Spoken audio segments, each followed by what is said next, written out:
I swear I wasn't looking for trouble. At my age, all I really wanted was peace. A quiet house, a daughter who kept out of drama, and a pack life that didn't swallow me whole the way it used to when I was younger. I'd worked hard for that stability, harder than most people knew. But it only takes one moment, one tiny mistake to throw everything into chaos. For me, it was a message. A single, stupid message my daughter sent while she was borrowing my phone. Something innocent, something she didn't think twice about. If she had known who was on the other end of that contact, she would have never touched the screen. But she didn't know. And by the time I realized what she'd done, the damage was already spreading like wildfire, because the message didn't just go to any man, it went to the alpha, and not just one, it involved all three of them, the leaders of our pack. I'd spent years avoiding their attention, staying out of their politics, refusing to let them pull me into their world, but that accidental text cracked open a door I had kept shut for nearly a decade, and the alphas, they didn't just step through it. They wanted something from me. Something they weren't used to hearing no about. I was in the kitchen washing dishes when I heard my phone buzz on the counter. At first, I didn't think much of it. My daughter Lila had been using it earlier to look up some school project, and I figured she'd left some app running and it was just another notification, but then I heard her voice from the living room. Mom, I think I did something. There was a tone in her voice I didn't like. That thin, shaky mix of guilt and fear only a teenager can produce. I dried my hands on a towel and walked in, and there she was, standing stiffly in the middle of the room, holding my phone like it was a bomb she didn't know how to defuse. What happened? I asked, already feeling that little twist in my stomach. She swallowed hard and held the phone out to me. I didn't mean to. I wasn't trying to. I didn't know who he was. I took the phone from her, confused, and then I saw it. My message screen was still open. The private line I had kept muted for years, buried under other contacts so I wouldn't even have to look at it. The contact name was simple, Alpha Rowan. My heart dropped, and right beneath it, bright and uncomfortably cheerful, was the message my daughter had sent. Hey, I really need to talk to you about something important. I closed my eyes for a moment. Everything went still. No kitchen noise, no clock ticking, no Lila shifting nervously beside me. Just a cold, heavy silence settling in my chest. Layla, why were you in this contact? I asked quietly. She shook her head fast. I wasn't. I swear, Mom, I clicked the wrong name. I thought it said Aunt Rose, not Alpha Rowan. Your contacts are so close together, and I put a hand on my forehead. This wasn't her fault. She didn't know who Rowan was to me. She didn't know the history. She didn't know what a message, any message, could set off, but I did. The problem wasn't just the text itself. It was who would see it. Because Rowan never handled things alone. Whatever involved him involved the other two alphas, Kate and Silas, whether they spoke it aloud or not. When something caught Rowan's attention, it rippled through the entire leadership like a warning bell. I stared at the screen, willing it to stay quiet, but it didn't. 3 dots appeared. Rowan was typing. Lila gasped. I think I stopped breathing. His reply came through quickly. Be in the hall within the hour. No explanation. No greeting, no room to refuse, just an order. I didn't realize my hands were shaking until Lila grabbed one of them gently. Mom, she whispered, eyes wide. Are you in trouble? I looked at her, my daughter, who had no idea she'd just cracked open a chapter of my life I'd buried on purpose. And I forced myself to breathe, even though my lungs felt tight. I don't know, I admitted. But I need you to stay here. Don't answer the phone. Don't call anyone, and whatever happens, don't worry. I'll handle it. She nodded, but she looked scared. Honestly, so was I. Because the alphas didn't summon me.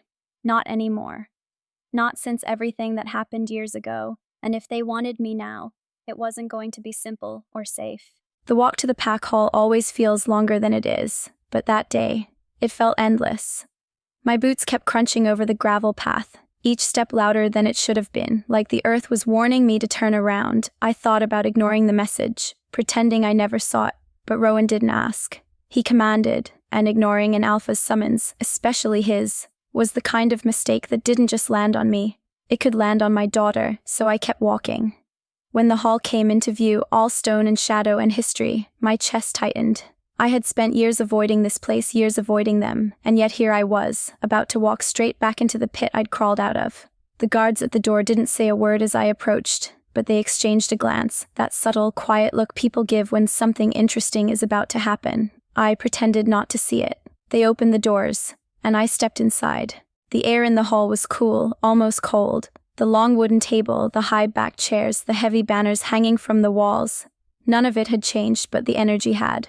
Or maybe I had, because the moment I saw them sitting there, Rowan in the center, Cade on his right, Silas on his left, something inside me sank. They weren't angry. That would have been easier. They were curious. Rowan leaned back in his chair, dark eyes fixed on me like he was measuring every breath I took. Cade had his arms crossed, jaw tight, always the one who looked like he'd rather be anywhere but dealing with pack politics. And Silas. Silas watched me with that unreadable expression of his, calm but too perceptive for comfort. "Sit," Rowan said, not unkindly, but not kindly either. I stayed standing. He raised an eyebrow, but he didn't push it. "You received our message. Your order," I corrected before I could stop myself. A flicker of something, amusement, irritation, crossed his face. Silas's mouth twitched slightly, like he was suppressing a reaction. Cade didn't bother hiding his. He rolled his eyes. Rowan ignored all of it. "We want to understand the message you sent."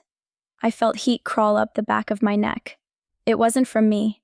"So, it was from your phone?" Silas said quietly. "Yes. My daughter sent it accidentally." Cade scoffed. "Kids don't text to alphas by accident." "My daughter does," I snapped, then immediately regretted the tone Silas watched me. Rowan's eyes narrowed slightly. Cade pushed his chair back like he was already annoyed.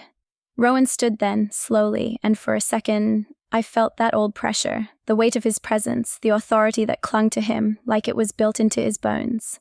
"You disappeared from our lives for nearly a decade," he said. "You cut ties with the pack leadership, with us, with everything. Now suddenly we get a message saying you need to talk about something important.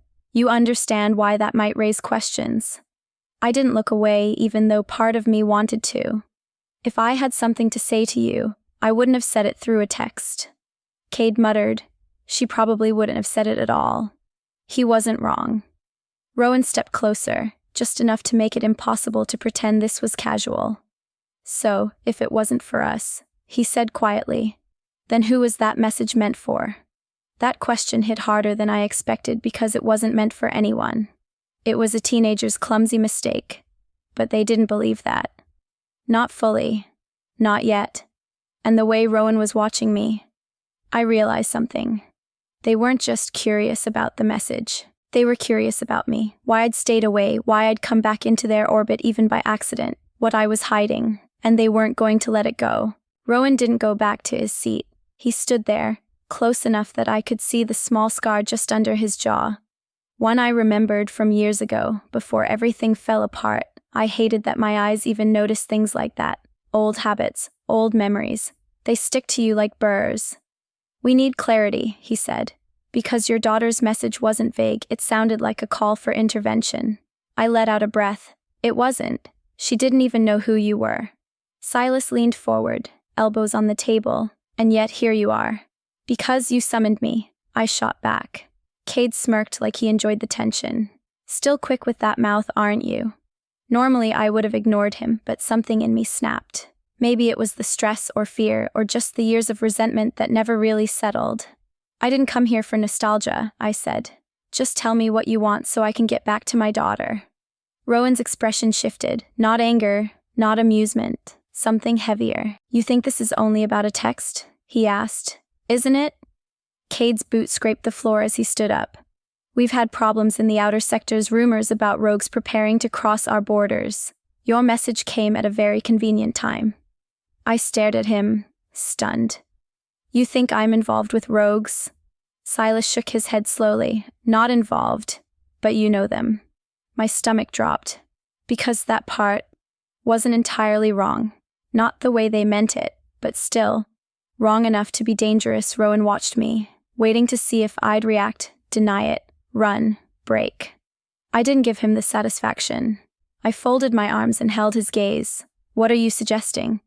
He exchanged a look with the other two alphas, a silent conversation that lasted barely a second but said too much. Then he spoke. "We want you to work with us." I blinked. "No. You haven't even heard what it involves." I don't need to. The answer is no. Rowan stepped closer, lowering his voice. You have connections we don't. You hear things we can't. You've lived outside the pack's inner circle for years. Among people who don't trust us, you know how they think. I'm not your spy, I said sharply. You wouldn't be, Silas replied. You'd be a liaison. Cade snorted. Call it whatever you want.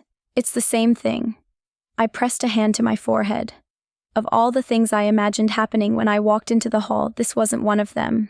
You said you want what? I whispered, almost laughing from disbelief. You want me, someone you pushed out, someone you ignored, to help protect your borders? Rowan didn't flinch. We want you to help protect the pack. No, I said again, firmer this time. I'm not getting involved. I left that world behind for a reason. His jaw tightened. And your daughter? She's part of this world, whether you want her to be or not. That hit like a blow to the chest. Don't use her to manipulate me, I snapped. Silas exhaled softly. If this threat is real, you and your daughter won't be safe on your own. And you believe it's real. I wasn't asking, I could hear it in their voices now, the tension they were trying to hide. Rowan nodded once. We believe something is coming. Your daughter's message made it look like you knew something, so now, whether you meant to or not, you're involved. I closed my eyes. For a moment, I felt my life folding in on itself, tightening around me like a trap I couldn't escape. What exactly are you asking me to do? I asked quietly. Rowan didn't hesitate. Work with us. Report anything you hear. Keep your ears open in the neutral zones and stay close. We'll handle the rest. I shook my head slowly, disbelief thick in my chest. You're asking me to walk back into the same world I ran from. Yes, he said simply. And if I refuse? Cade folded his arms. Then you'd better pray those rogues don't find you first. I stared at the three of them, the men who once meant everything and then nothing, and I realized something terrifying. This wasn't a request, it was the beginning of a claim. By the time I got home, the sky had already turned that bruised purple that comes right before night fully settles.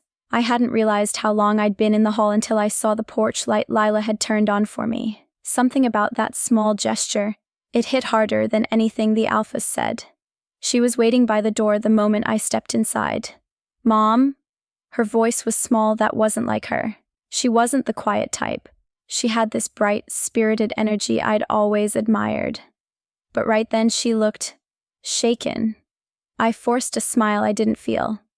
I'm here. I'm okay. She didn't believe me. She stepped closer, searching my face. They didn't hurt you or anything, right? Of course not. I slipped my bag off my shoulder, setting it on the table. They just wanted to talk. She hesitated. About the message? Yes. I tried to keep my tone even. I told them it was an accident. Her shoulders dropped in relief at first, then tensed again. Did they get mad? I didn't mean to. I put a hand on her cheek gently. Lila, listen to me. You didn't do anything wrong. It was an honest mistake. She nodded, but I could see the guilt still twisting behind her eyes. She followed me into the kitchen, hovering like she wasn't sure if she was allowed to leave my side. I filled a glass with water because my hands needed something to do. How was your evening? She didn't answer. Instead, she asked, Are we in trouble? God, how do you answer something like that? I took a slow sip. Not exactly trouble. Complicated, maybe. Complicated how?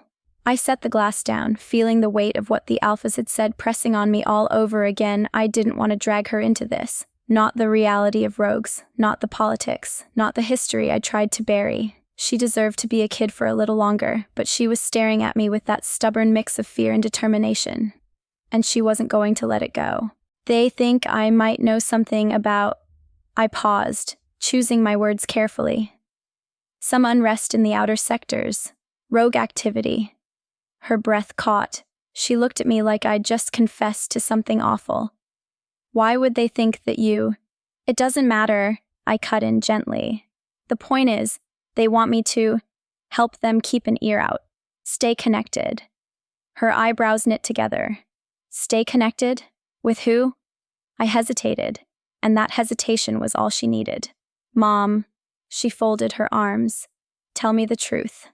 I sank into the chair at the table, suddenly exhausted. Before you were born, before everything got complicated, I had friends outside the pack's inner circle, people who didn't trust the alphas. They think I might still know some of those people. She stared at me. Are they right? Her voice wasn't accusing, it was worried. Yes, I said finally. They're right. Lila sat across from me, her face pale. Mom, is that why you left the pack politics? Because of those people? I shook my head slowly. No, I left because I was tired of being caught between worlds. Tired of trying to make everyone else feel safe while I never was. She looked down at her hands. The kitchen felt too quiet. Do we need to move? She asked suddenly. If rogues are coming? That hit me like a punch. The idea that she, my daughter, felt unsafe because of something she didn't even understand. I reached for her hand. No, we're not moving. Not yet. And listen to me.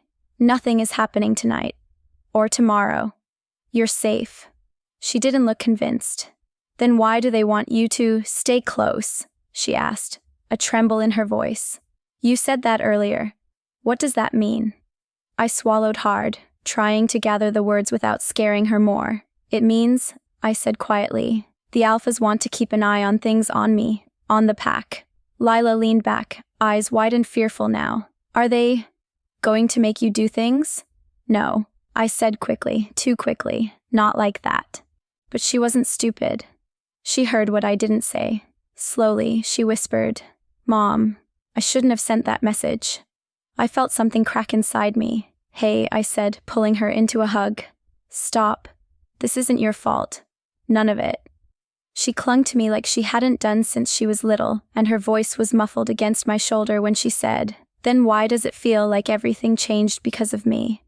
I didn't have an answer, not one she needed to hear. I woke up the next morning feeling like I hadn't slept at all. My body was exhausted, but my mind was still pacing the pack hall, replaying every word Rowan, Silas, and Cade had said. I knew they wouldn't leave things alone, not after a message like that. But I didn't expect things to escalate so quickly. By the time I reached the front door to take out the trash, there was a figure standing in my driveway, a woman, older, wrapped in one of those thick wool shawls the council always seemed to favor, like they needed to look ancient and mystical even when they were just being nosy. Great. The council. She raised a hand in greeting. Good morning. I didn't return the smile. You're here early. Important matters don't wait for a convenient hour, she said softly, in that practiced tone the council used, the one that sounded wise until you realized it was just manipulation covered in politeness. I didn't move closer. What do you want? She tilted her head, studying me like I was some rare species of bird she'd been sent to inspect. We received word that the alphas met with you last night. Of course, they had news travels fast in the pack, but in the council, it spreads before it even happens. I didn't realize my meetings were public record now. They aren't, she said, but when all three alphas call someone in after hours, it raises questions. I crossed my arms. And I assume you're here to ask them. No, she said calmly. I'm here to warn you. That threw me off, but I didn't show it. Not to her. Warn me about what? She walked closer, her boots crunching softly across the gravel. She lowered her voice as if the trees might be listening. There are those on the council who don't trust you. They believe your past connections make you a liability. I felt a cold wave wash through me. And what do you believe? I asked. That depends, she said. Tell me, why did you stay away for so long? Why return now? I didn't return, I said sharply. My daughter made a mistake, and now everyone's acting like I planned some grand reappearance. She considered that mistakes often reveal truths we've ignored. I hated the way she said that, like she already had a theory about me she was waiting for me to confirm. I have nothing to hide, I said. That was a lie, and we both knew it. Not a dangerous lie, but a lie all the same. She stepped even closer, invading my space with that maddening calmness. The alphas may want you involved, but the council wants assurances. Assurances? I repeated. Meaning what? Meaning we need to know where your loyalties lie. My jaw tightened. With my daughter. Her eyes flickered, as if that answer annoyed her. This is bigger than one child. To me, I said, it isn't. She took a slow breath, then changed her approach. There are whispers, rumors that something, or someone is stirring the rogues. If you know anything, anything at all, now would be the time to share it. I don't, I said, and if I did, you think I'd tell the council first? The stiffness in her expression told me exactly what she thought of that response. I see, she murmured. She turned to leave but paused at the edge of the driveway. Without looking back, she said, "Be careful. The Alphas may think you're an asset, but the council sees you as a potential threat, and threats are handled swiftly." My blood went cold. When she finally walked away, disappearing down the road, I stood there for a long time, staring after her, the trash bag hung from my hand, forgotten. I had been out of the inner circle for years, long enough to know the council didn't make casual house calls, long enough to recognize the tone in her voice. This wasn't curiosity, this was investigation. And if the council was poking around, my life, and my daughter's, had just gotten a lot more dangerous. I spent the rest of the morning pretending everything was normal, but the truth was, I couldn't shake the councilwoman's words. Every time I tried to cook, clean, or even breathe, her warning echoed in my head. Threats are handled swiftly, handled, like I was some loose end they needed to cut before it unraveled their perfect little hierarchy. By noon I was pacing the living room, chewing on my thumbnail like I hadn't done since I was a teenager. I hated feeling cornered. It reminded me too much of the past, of the reasons I walked away from the Alphas, the council, the politics, the constant pressure to choose a side I had chosen once, and it had cost me more than anyone ever knew. Lila came downstairs, hair messy from sleep. "You're up early," she mumbled. I stopped pacing and tried to breathe like a normal person. Couldn't sleep. She watched me in that quiet, perceptive way she had. A talent she absolutely did not get from me. Something happened. I didn't want to drag her into it, not more than she already was, but she wasn't wrong. "Just council nonsense," I said lightly. She frowned. "The council came here?" I cursed myself silently. "A representative. She just wanted to check in." Leela rolled her eyes. "No one from the council checks in. They snoop." Her frustration was clear, and for a second she sounded older than she was, too old. Older than I wanted her to be. "Don't worry," I said. "I can handle them." She crossed her arms. "Can you?" That one hurt. I didn't answer. Instead, I grabbed my coat. "Where are you going?" she asked. "To clear my head." She hesitated. "Should I go with you?" "No," I said too quickly. "Stay here. Stay inside." Her eyes narrowed. "Why?" "Because the Alphas were circling. Because the council was sniffing around. Because the rogues were restless. Because everything was tightening around us, and I didn't know where the danger would strike first." Instead, I said, "I just need some space. I'll be back soon."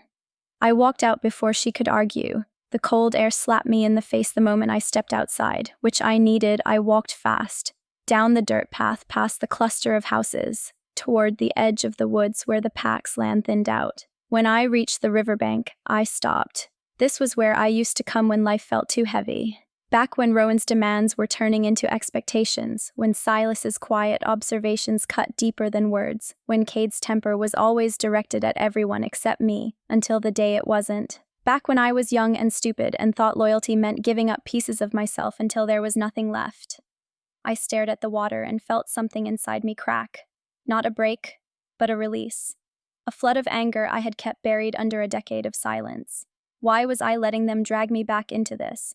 Why was I letting their fear become my problem? Why was I letting the council make me feel small again? I didn't owe them anything. Not anymore. And my daughter deserved a mother who didn't bow and scrape every time someone with a title came knocking. I was done being quiet.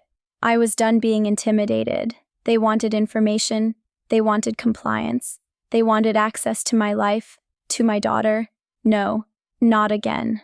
I picked up a stone and threw it into the river with everything I had. It hit the water hard enough to splash my boots, but I didn't care. I stood there until the anger settled into something colder, harder, clearer. If they wanted to drag me back into pack politics, they were going to regret assuming I'd play by their rules. I wasn't the same woman I'd been 10 years ago. And I sure as hell wasn't going to let anyone, Alpha or Council, decide my future or threaten my daughter. They thought they could pressure me into compliance. They were about to learn how wrong they were.